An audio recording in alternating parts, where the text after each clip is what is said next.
Hello everyone, Frank Spengler again for Learning Media Skills, and in today's lesson we're going to continue our series on the Canon 90D camera, and we're going to be looking at how to do photography using only the auto settings of the Canon camera. Let's get started.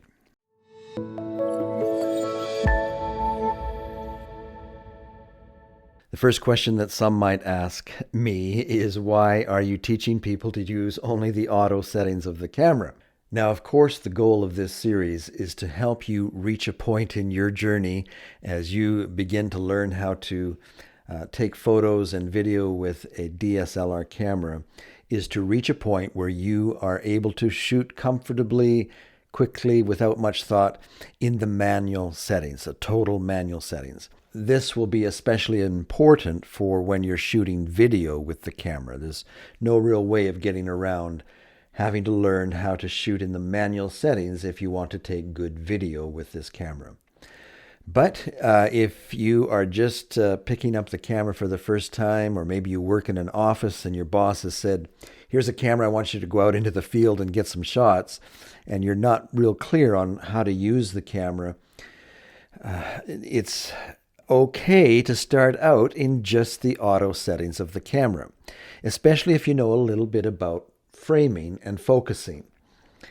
And we'll be able to show you how to do that in the auto settings today in this lesson. If you want to know a little bit more about how to frame good shots, we do have a lesson on that you should maybe take a look at before you go out into the field. But as far as being able to get fairly decent shots, you can do that just by turning your mode dial here at the top, the big wheel on the left-hand side of the camera. Turn that to the green A+ there. And if you've got your camera set to that, what's going to happen is that the computer inside the camera is going to make all of the decisions for you.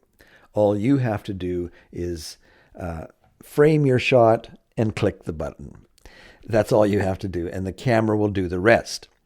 Now, you might ask, if the camera is able to do that, why do I ever have to learn how to shoot in the manual settings? Well, there are some advantages of knowing how to shoot in the manual settings, and we'll get to that in a future lesson. Today, let's just focus in on using the auto settings of this camera. So grab your DSLR. Hopefully it's a 90D like this one. If not, the principles are the same. Turn your mode dial to the green or the auto settings of your camera. You might notice if you try and turn this, it might be locked. And to release the mode dial, you just have to press down on the center button and then turn. And turn on your camera. And there's two ways, of course, of shooting, especially with the 90D camera in the auto settings. And that is simply to frame your shot using the viewfinder. And remember how we talked about this in our last lesson. If things seem to be a little out of focus, remember there's a diopter wheel here that you can adjust for your eyes. Just look through the viewfinder, and for the most part, the Canon camera, the 90D camera, is going to make good decisions on exposure and focus, and all you have to do is frame up the shot. So just grab it, and with some of the principles that you've learned about framing shots in some of the other videos that we've done, you will be able to come back from the field that first time out with a camera like this with some really nice shots. Now, in addition to using your camera like a traditional DSLR camera where you're looking through the viewfinder, there's also the possibility with the 90D to film or take photographs. We're going to concentrate on photographs today using the auto settings to use the viewfinder of the Canon 90D. Just flip it out. And in our last lesson, if you haven't seen that, maybe you should go back and take a look at that. We showed you how you can take photographs in the what's called the live view method or mode. And again, what you have to do to work with your camera that way is just, first of all, make sure that your start-stop dial is set to the white still camera and hit start-stop. And then you'll see the image of what your camera is pointing to showing up on the screen here. All right, so what we've done here is set up an environment that's a little bit challenging for the computer. We've got an awkward lighting situation, and we've got several objects in view here that are separated. And if we were just to take a shot right now by using the shutter release, the computer is kind of lost. It overexposed it. It didn't know what to focus on. I think it looks like it focused on the wall there. And so it can't always make the right decision. But shooting in the live mode, where you can see what it is the camera is pointed to, you can help the computer out. Now, as we pointed out in the last lesson, after you take a photo in the live mode, the camera holds the photo so that you can take a look at it. So if you want to get set up for the next shot, you just have to lightly touch the shutter release button, and then you get the live view back.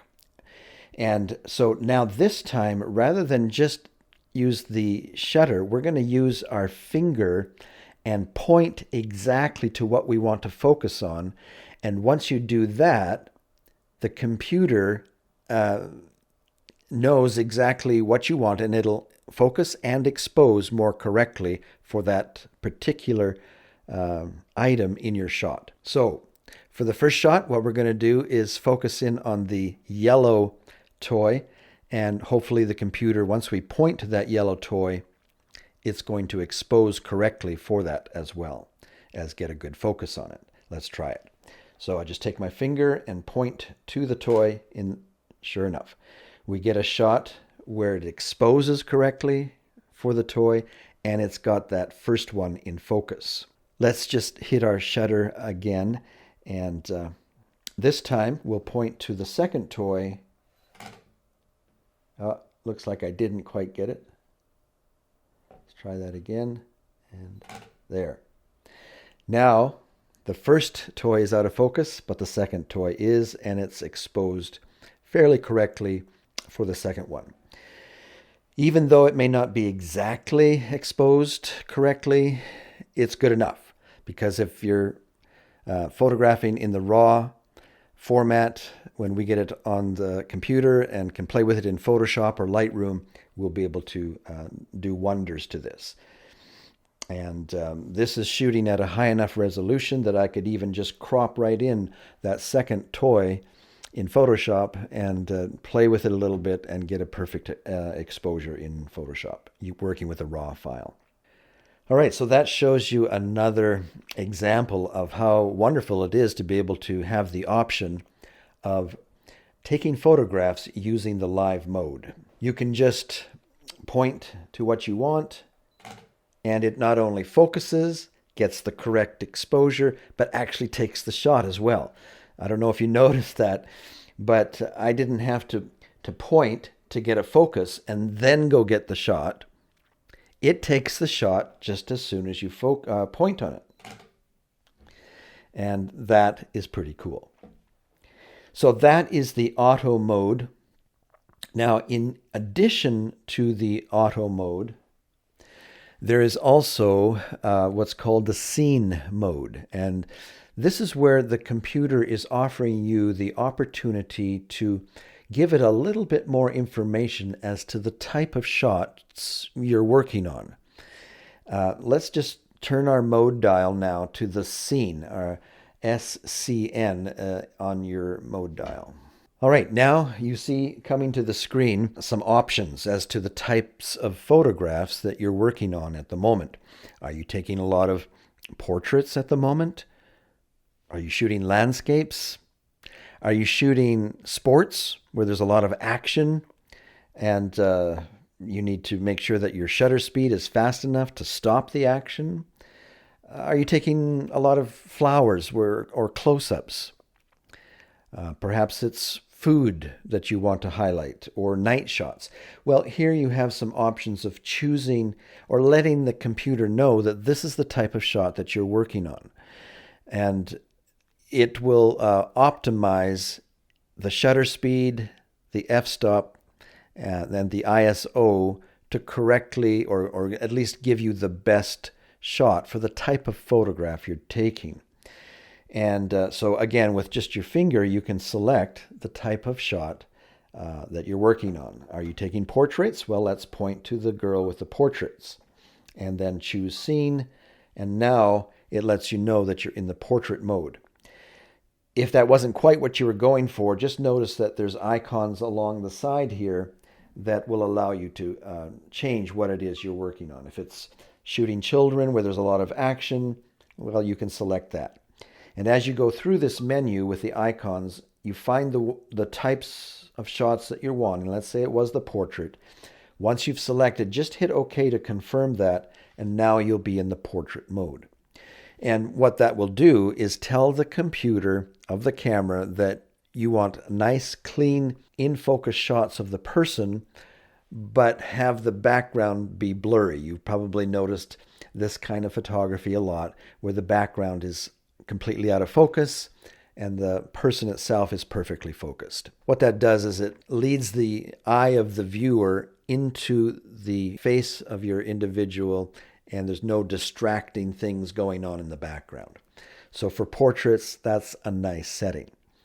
And what that does for you is, even without learning, or let's put it this way, before you have the opportunity to learn how to shoot in the manual mode, you can still get these wonderful bokeh shots using the computer-assisted scene options here. Okay, so we're done taking portraits. Now we want to take some landscape shots. So we just hit the little face up in the left-hand corner there and scroll down for a group shot. And that's why you see the three people. Let's just press on that and select OK to accept that. If you did try and take a group shot still in the portrait mode, what can happen is that the people in the front row will be in focus, but the people in the back may not be. And you don't want that. So if you're doing your portrait photography and all of a sudden everybody wants a group shot, remember when you're in this scene mode that you need to switch that to the group mode before you take the shot. So you're finished your group shot and you want to take some landscapes. So just hit the landscape button there, select OK to approve it, and now you're set to take a landscape shot, and the computer will know that you basically want everything to be in focus for your landscape shots. And then as you scroll through here, you'll notice, okay, there's a sports setting. And what that will do is the computer will set your shutter speed to be quite fast so that you'll, as the person is running by, there won't be any motion blur. It'll just be a nice clean stop motion shot of the person as they're running. And see what else we got here. Flowers. And this again is optimizing the camera for close-ups where the background will still be in a little blurry. Here's an interesting one, panning. I don't know if you've ever noticed these shots. They're kind of cool where, say, a car is going by or a person on a bicycle, and they're perfectly in focus, but the background is as if it's a motion blur. So you can try that, hit OK, but you also have to actually follow the action to get that kind of shot. So what you do, and I suppose you could do it in live view, but I would probably more likely close the screen and just use the viewfinder for this. The idea is that because you're following the action, whether it's a car or someone on a bicycle, a motorbike, because you're following that action, you're keeping your camera level while you press down, then that object is going to be sharp, but everything behind it is going to be a blur, and that gives a really nice effect. You'll probably find as you do this, or try and do this, you might have to take 30 shots to get a good one. It doesn't always happen the first time, but it's a really fun shot to try and get. Let's see if there was any others. Food shots. I'm not sure exactly what the computer does. It's saying that it makes your food look fresh and vibrant. I'm not sure what it's doing to compensate for or to give you that type of look. But it's something you can try out the next time you're shooting your meal for Facebook to send out to your friends. You can try that. It's got some settings for night portrait that you might want to try. Handheld night scenes. Here's an interesting one. It says HDR backlit control. So if you're in a situation where a person is sitting in front of a window and you want to perfectly expose the person and not let the camera get tricked by the bright light behind them, then here's a setting to try. Now it says it's going to take 3 consecutive shots. And so you'll want to make sure that you're being able to hold the camera steady while you do this or take this, or have it on a tripod, or use the trick that we talked about in our last lesson where you set the timer to 2 seconds so that as you're pressing down on the shutter, it's not going to move the camera. Because ideally, you want to have 3 identical shots where there's no change in between those 3. Let's try one and notice how quickly it takes them. That's pretty fast, but still, if there's a little motion in between those, it's not going to work so well. Having the ability to take 3 identical shots, one right after the other, it then merges those 3 shots together. So it's underexposing for one, it's taking one at the normal exposure, and then it's taking one overexposing, and then blending those 3 together. And so that's an interesting thing that you might want to try. Let's go back, and I think there was one more that took 4. Well, it's the handheld night scene. It's going to take 4 shots, one right after the other. And so for that, I would say it would be good to have it on a tripod. But let's just go ahead and take one. And there, it took 4 shots. So there, again, is a range of exposures from underexposed to normal to overexposed. And then you'll notice that it takes about 20-30 seconds for the computer of the camera to blend those shots all together into one to save it to the disk. Now, in our next lesson, we're going to start taking a look at some of the other settings on our mode dial here. You've probably noticed some of the settings here. There's P, TV. You might be wondering, what's the TV setting? The AV setting. Well, what these are is kind of help people make a transition between doing photography in the auto mode of the camera that we talked about today and shooting in a total manual environment where you're making all of the choices, the shutter speed, the f-stop, and the ISO. And some people find it difficult to make such a transition, to go straight to the manual. And so Canon has, and most DSLR cameras and mirrorless cameras today, give you these options where you can, for a couple of weeks, maybe 6 months, maybe even a couple of years, use some of these what we call computer-assisted modes, where the computer's doing half the work and all you have to do is the other half. In other words, all you have to do is maybe adjust the shutter speed and the computer does the rest. Or all you have to do is adjust the f-stop and the computer does the rest. And so you might want to tune into our next lesson where we talk about that and try shooting in those modes for a while. And then in our next lesson after that, we'll start talking about how to use the manual settings for doing photography and video. All right, well, that does it for today's lesson. I hope that you have found it helpful. If so, give us a like. And if you haven't already done so, go ahead and subscribe. And we'll look forward to seeing you in our next lesson on how to take better photos and video using the Canon 90D camera. So long for now.